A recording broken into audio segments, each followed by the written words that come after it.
કલ્પવૃક્ષ પરિવારને ભાવથી જય સ્વામિનારાયણ, જય શ્રી કૃષ્ણ, જય સિયારામ, હર હર મહાદેવ, રાધે રાધે. કલ્પવૃક્ષ કિચનમાં આજે બનાવીશું ફરાળી આલુ પૂરી, જેને આપણે ફરાળી પાણીપુરી પણ કહી શકીએ. એટલી ક્રિસ્પી અને એટલી સ્વાદિષ્ટ કે તમને સાચે જ એમ લાગશે કે આ ફરાળ માટે સૌથી બેસ્ટ ઓપ્શન છે. પણ આવી ફેન્સી વસ્તુઓ વ્રતમાં ખવાય કે નહીં, અથવા આ ખાધા પછી વ્રતનું ફળ મળે કે નહીં, આ બધી વાતોને વિસ્તારથી આપણે આગળ વિડીયોમાં સમજીશું. પણ અત્યારે આવો જરા પણ સમય બગાડ્યા વગર બનાવી લઈએ દરેક વ્રત ઉપવાસમાં જમી શકાય એવી ફરાળી પાણીપુરી. આશા છે કે તમને જરૂર ગમશે. રાધે રાધે.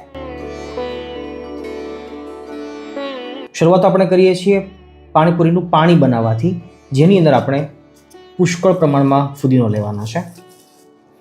આ બધું ગ્રાઇન્ડ જ કરવાનું છે, એટલે કોઈ ચિંતાનો વિષય નથી. સાથે ધાણા પણ લેવાના છે. બધી જ સુગંધવાળી જે વસ્તુ હોય ને એ પાણીપુરીના પાણીમાં સારી લાગતી હોય છે. ધાણા ઘણા બધા લીધા છે. એ ઉપરાંત તીખાશ માટે તીખી મરચી, સુરતી તીખી મરચી બહુ જ સરસ લાગે છે, એકદમ ઝાયકાદાર લાગે છે. એ સાથે આદુ છે ફ્લેવર માટે અને તીખાશ માટે. એ ઉપરાંત મેં પહેલાં કહ્યું પ્રમાણે સુગંધ માટે આપણે મીઠો લીમડો પણ નાખી શકીએ. હું નાખું છું ઘણીવાર, તમે અવશ્ય ટ્રાય કરજો. લીંબુ આપણે ઉપરથી નાખીશું. થોડુંક પાણી નાખી અને પહેલાં આને ગ્રાઇન્ડ કરી લઈએ. ઠંડુ પાણી નાખી અને પછી બધું ગાળી લઈએ, જેથી કચરો છે મોઢામાં ના આવે. સારી રીતે પાણીને ગાળી લઈએ અને પછી મસાલો જે વધે છે એને પ્રેસ કરીને બધો એનો પલ્પ છે એ લઈ લેવાનો છે. ફેંકવાનો નથી, કારણ કે આગળ આપણે એનો ઉપયોગ કરીશું. બીજી મહત્ત્વની વાત કે આજે આપણે કઈ વસ્તુ કેટલી લેવી એનું ડિસ્કશન નહીં કરીએ, પણ કઈ કઈ વસ્તુઓ નાખીશું બસ એ આપણે જોઈશું. બાકી તમારે જરૂરિયાત પ્રમાણે અને ઘરમાં કેટલી સંખ્યા છે અને કેટલો કોનો ખોરાક છે એ પ્રમાણે જોઈ લેવાનું.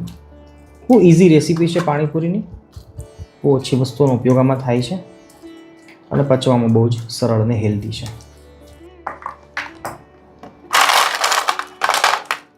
બરફના ટુકડા પાણીને ગ્રીન રાખશે અને ઠંડુ પાણી સારું લાગે છે. વ્રતનું નમક આપણે નાખીએ છીએ સ્વાદ અનુસાર. પાણીપુરીના પાણીની ખાસિયત એ છે કે દરેક વસ્તુઓમાં વધારે હોય છે, એક્સ્ટ્રા નાખવાની હોય છે, જેનાથી એ તમામ છે વસ્તુઓ એને સ્ટ્રોંગ ફ્લેવર છે આપણને મળી જાય. ખટાશ માટે લીંબુ નાખીએ છીએ આપણે. પાણીપુરીવાળા બહાર જે નાખતા હોય છે ને એ લોકો લીંબુના ફૂલ નાખતા હોય છે. એના કરતાં આપણે લીંબુ થોડું વધારે નાખીએ તો પણ એ હેલ્ધી કહેવાય, એટલે હું હાલ 2 લીંબુ નાખું છું. તમે જરૂરિયાત અનુસાર જોઈ લેજો. છેલ્લે નાખીએ છીએ આમચૂર પાવડર, જેની ખટાશ પણ સારી લાગશે. બસ આટલી જ વસ્તુઓ નાખવાની છે અને આપણું ફરાળી પાણીપુરીનું પાણી તૈયાર છે. હવે આને ફ્રીજમાં રાખી દઈએ અને આગળ વધીએ.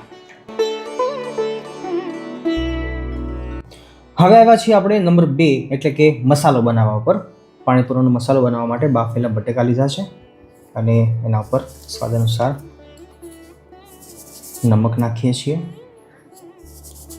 બટેકા બાફતી વખતે જો નમક નાખ્યું હોય તો આમાં સ્કીપ કરવાનું, નહીંતર નાખી દેવાનું.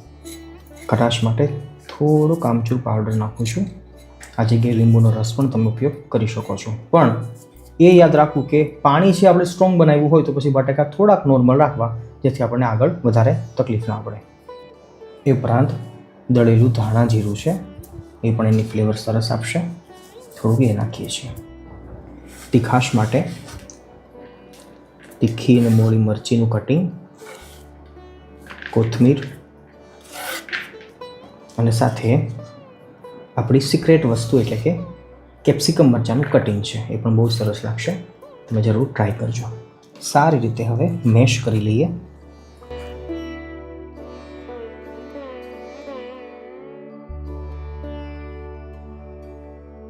થોડુંક નાખીએ છીએ ચાટ મસાલો, એ પણ બહુ સરસ લાગશે. અને થોડુંક નાખીએ છીએ આપણું જે ફુદીનો, એ બધું જે મિશ્રણ હતું એ સ્વાદ અનુસાર નાખજો. વધી જશે તો પછી થોડું તીખું લાગશે. ખટાશ માટે થોડુંક લીંબુ નાખું છું હું. ઘણા લોકોને પ્રશ્ન એવો થશે કે સ્વામી તમે સાધુ થઈ, સંન્યાસી થઈ, સંત થઈ અને પછી આ ફરાળી પાણીપુરીના રવાડે ક્યાં ચડાવો છો? હકીકતમાં તમારે એમ કહેવું જોઈએ ને કે ફરાળમાં તો ઉપવાસ કરવો જોઈએ, દેહ દમન કરવું જોઈએ અને ભગવાનને રાજી કરવા માટે તપ કરવું જોઈએ. હા, હું વંદન કરું છું તમારી સમજણને, પ્રશ્ન 100% સાચો છે. પણ અહીંયા ફરીવાર પાછો એ પ્રશ્ન આવી જાય ને કે બધા સશક્ત નથી હોતા, બધા શ્રદ્ધાવાન નથી હોતા, બધા સમજુ નથી હોતા. ઘરમાં બાળકો પણ હોય છે, વડીલો પણ હોય છે, એવમ અત્યંત સ્વસ્થ લોકો પણ હોય છે કે જેને બહુ જ ભૂખ લાગતી હોય છે, રાઈટ? અને બધા ધાર્મિક નથી હોતા જેટલા આપણે સમજીએ છીએ એટલા. તો ઓપ્શનના રૂપમાં અનેક ઓપ્શનો જો આપણા હિન્દુ ધર્મના શાસ્ત્રોએ આપ્યા છે, જો આપણી ઋષિમુનિઓની પરંપરાઓએ આપ્યા છે, તો આપણે આ એક પણ ઓપ્શન ગણી શકીએ, એમાં કંઈ ખોટું નથી. અને નંબર 2, જો બહુ જ ઊંડાણપૂર્વક જોવામાં આવે ને તો સાચા અર્થમાં વ્રત કે ઉપવાસનો મતલબ એ થાય છે કે શરીર છે એમાં ઓછું ભોજન જાય, અથવા તો શાસ્ત્રની મર્યાદા પ્રમાણે અનાજ ન જાય અને ફરાળ જાય. પચવામાં સરળ અને સહેલી વસ્તુ હોય એ શરીરમાં જશે તો આસાનીથી પચી જશે, રાઈટ? અને એ દિવસે આપણે ભક્તિ કરી શકીએ, ભજન કરી શકીએ, ભગવાનનું સ્મરણ કરી શકીએ, શાસ્ત્ર વાંચન કરી શકીએ, જે આપણી રુચિ હોય, મંદિરે જઈ શકીએ, પ્રદક્ષિણા, દંડવત ઇત્યાદિ જે પણ કરતા હોઈએ. તો સમજવાની વાત એ છે કે જો કોઈ પણ રીતે અનાજ ખાવાનું બંધ કરી અને જો ફલાહાર ઉપર લોકો ટ્રાન્સફર થશે, અથવા તો આપણા પરિવારમાં કોઈ પણ હોય, તમે આ વાતનો તમને અનુભવ હશે કે પરિવારમાં બધા નથી સરખા હોતા ને. ઘણા લોકો છટકબારી ગોતતા હોય છે, ઘણા લોકો નથી ભૂખ સહન કરી શકતા. પણ જો ઇન્ટરેસ્ટિંગ વસ્તુ કોઈ પણ હોય અને જેના કારણે અનાજ છોડી અને પછી એ બાળકો હોય તો ભલે ને કદાચ પરિવારના કોઈ પણ લોકો હોય, એ જો ફલાહાર ઉપર ટ્રાન્સફર થશે તો સાચા અર્થમાં એ એક સારી વાત છે, રાઈટ? તો બસ એક પ્રયાસના રૂપમાં આપણે આ પાણીપુરીના ઓપ્શનને લઈ શકીએ કે પાણીપુરીનું નામ કેવું છે? સહેજે પાણીપુરી, એટલે ખાવાની મજા આવશે.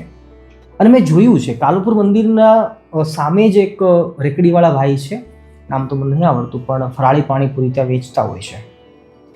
મેં જોયું કે કેટલી ભીડ લાગતી હોય છે, સ્પેશિયલી શ્રાવણ મહિનો ચાલુ હોય, લોકો વ્રત ઉપવાસ તપ કરતા હોય, કોઈ એકટાણા કરતા હોય, તો લોકો ત્યાં હોંશે હોંશે ખાવા જાય છે. શા માટે ખાતા છે? જોજો તમે. કારણ કે તપ કરવું પણ છે, ભૂખ પણ લાગે છે, અને છતાં જો મનભાવતી વસ્તુ મળે તો ખરેખર લોકોને આનંદ થાય. તો બસ એક નાનકડા એવા મનોરંજનના રૂપમાં પણ આપણે ગણી શકીએ અને કદાચ માફ કરી શકીએ અને આ ફરાળી પાણીપુરીનો ઓપ્શન આપણે લઈ શકીએ. અને હું તો એમ માનું છું કે ફરાળી પાણીપુરી નહીં પણ ફરાળી પિઝા પણ આવવા જોઈએ, ફરાળી દાબેલી પણ આવવી જોઈએ. ભલે કદાચ એ ખાશે, ક્ષણિક વાર પણ આપણને એમ લાગશે કે કદાચ એ મોહી ગયા સ્વાદમાં, પણ ના, અનાજમાંથી બહાર નીકળીને જો ફલાહાર બાજુ આવશે તો આજે શરૂઆત એ ફરાળી પાણીપુરીથી થશે, પણ આગળના સમયમાં એને સમજાશે, ધીમે ધીમે ધાર્મિકતા વધશે, એમ પછી એ વધારે આગળ વધશે. તો બસ આ પહેલું સ્ટેજ હોય એના માટે આ બેસ્ટ છે અને એમાં કંઈ ખોટું નથી મારી દ્રષ્ટિએ. ફરીવાર કહું છું, આ કેવળ મારી સમજણથી હું વાત કરી રહ્યો છું. બની શકે બધાની સમજણ અલગ અલગ હોઈ શકે, પણ આપણે ઓવરઓલ સમગ્ર વિશ્વ માટે વાત કરીએ છીએ, વસુધૈવ કુટુંબકમની વાત કરીએ છીએ, ત્યારે આપણે આ વાતનો સ્વીકાર કરવો જ પડે. ન સ્વીકારીએ તો એ યોગ્ય ના કહેવાય. રાધે રાધે. પ્રિયજનો, પાણીપુરીની પૂરી બનાવવા માટે હવે નંબર 3 ઉપર અને છેલ્લા સ્ટેજ ઉપર આપણે પહોંચ્યા છીએ. પાણીપુરીની પૂરી બનાવવી થોડીક અઘરી વાત છે અને થોડુંક ટફ કામ છે. જેના માટે વાત સમજી લઈએ કે મોરિયાનો ઉપયોગ કરવાના છીએ, સાથે રાજગરો લીધો છે અને પાણી લીધું છે. કેટલી વસ્તુ કઈ નાખવી ને એ મહત્વની વાત છે સમજવાની, કે મોરિયાની ક્વોન્ટિટી વધારે રાખવાની છે. હાલ આપણે અડધી વાટકી મોરિયો લીધો છે, તો સામે અડધી વાટકી કરતાં ઓછો આપણે રાજગરો લઈએ છીએ અને ફક્ત અડધી વાટકી આપણે પાણી લેવાનું છે. જેટલો ટોટલ લોટ થશે એના કરતાં અડધું પાણીનો ઉપયોગ આપણે કરવાનો છે. પાણીનો ઉપયોગ કેવી રીતે કરીએ છીએ આપણે આગળ જોઈએ છીએ, પણ મહત્વની વાત એ છે કે મોરિયાને પણ એકદમ ઝીણો દળી લેવાનો છે, રાજગરાને પણ એકદમ ઝીણો દળી લેવાનો છે અને બંનેને ઝીણી ચાળણી દ્વારા, આવી ચાળણી હોય એમાં ચાળી લેવાનો છે. જાડી ચાળણી હશે તો એ નહીં ચાલે, પછી કહેતા ને કે સ્વામી નહોતું કહ્યું. ચાલો આપણે પહેલાં દળી લઈએ.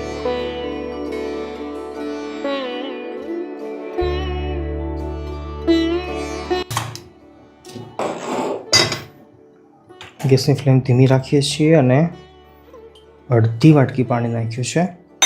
ઉકળી જાય પછી આપણે નમક અને હળદર નાખીશું. એક ઉકાળો આવે તરત આપણે લોટ બાફી લઈશું. પાણી ઉકળવા માંડ્યું છે એટલે લોટની માત્રાને ધ્યાનમાં રાખી સેંધા નમક નાખીએ છીએ. સાથે હળદર ખાતા હોવ ફરાળમાં તો ચીપટીભર હળદર, ન ખાતા હોય તો સ્કીપ કરી શકાય છે.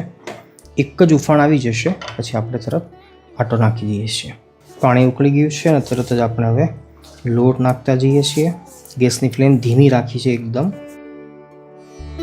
સારી રીતે ચલાવવાનો છે, ઊંધો તાવેથો રાખીને.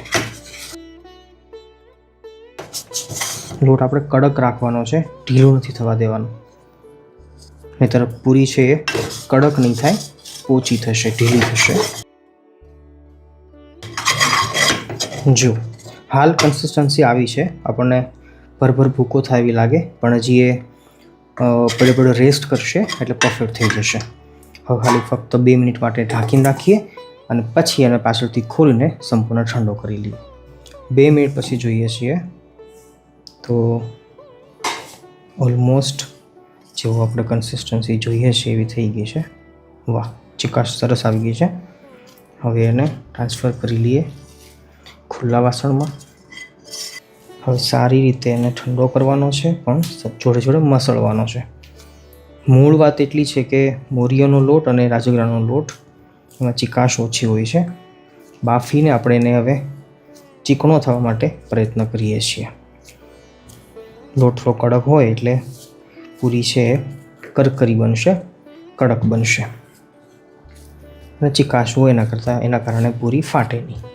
સિમ્પલ લોજિક છે, પણ સમજવું જરૂરી છે. હવે આ સ્ટેજ ઉપર એમ લાગે કે લોટ આપણો થોડોક કડક છે બહુ વધારે, પૂરી બનાવતી વખતે જો એમ લાગે કે પૂરી ફાટી જાય છે તો પછી થોડુંક પાણી નાખવાનું, થોડુંક ઢીલો કરવાનું. અને જો ઢીલો લાગે તો પછી રાજગરાનો લોટ છે થોડુંક આપણે વધારી શકીએ, થોડુંક નાખી શકીએ, તો જેનાથી છે પૂરી છે ફૂલશે સરસ. આ બાજુ તેલ ગરમ કરવા મૂકીએ છીએ મીડિયમ આંચ ઉપર, અને હવે આ બાજુ પૂરીને વણવાનું ચાલુ કરીએ. એક ટીપું તેલ નાખી અને પછી આપણે સારી રીતે મસળી લઈએ.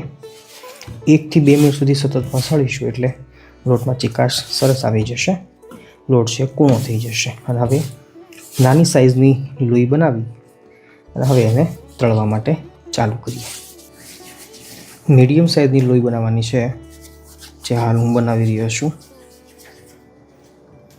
આવડી લોઈ છે તો આ ટાઈપની પૂરી બનશે. હું હાલ મશીનમાં કાઢું છું, તમે કદાચ વણીને કરો તો પણ વાંધો નથી, પણ બહુ પતલી નહીં થવા દેવાની. થોડીક જાડી હશે ને તો પૂરી છે સરસ ફૂલશે પણ ખરા, ને કડક તો રહેવાની જ છે કારણ કે લોટ આપણો કડક રાખ્યો છે. પ્રિયજનો, ફરાળી પાણીપુરીના બેસ્ટ રિઝલ્ટ માટે 2-3 વાતોનું અનુસંધાન રાખવું જરૂરી છે. નંબર 1, પૂરી બનાવતી વખતે મોરિયો અને રાજગરો બંનેની માત્રા એક સરખી લેવાની, અને એનો લોટ કઠણ બનવો જોઈએ, કડક બનવો જોઈએ. લોટ બાફવો જરૂરી છે, જો નહીં બાફવો તો પછી પૂરી પરફેક્ટ બનશે નહીં. નંબર 2, પૂરીને બનાવતી વખતે વેલણથી વણો છો તોય વાંધો નથી, અને કદાચ મશીનથી વણો છો તોય વાંધો નથી, પણ પૂરી થોડીક જાડી હોવી જોઈએ, નહીંતર પછી પતલી હશે તો પછી પાપડી બની જશે, ફૂલશે નહીં. અને નંબર 3, પાણી જે બનાવો છો એની અંદર આપણે બીજી કોઈ વેરાયટીઝ નાખી નથી શકતા, કારણ કે આપણે ફરાળી બનાવીએ છીએ. એટલે એના કારણે કોથમીર અને ફુદીનો એ થોડુંક વધારે માત્રામાં લેવાનું, તો જેનાથી એના સ્ટ્રોંગ ફ્લેવર છે એનાથી પાણી છે બેસ્ટ લાગશે. અને પાણી ઠંડુ હોય તો ઓબ્વિયસલી સારું લાગતું હોય છે. બસ આવી 2-3 વાતોનું ધ્યાન રાખીએ તો ફરાળી પાણીપુરી છે પરફેક્ટ બનશે.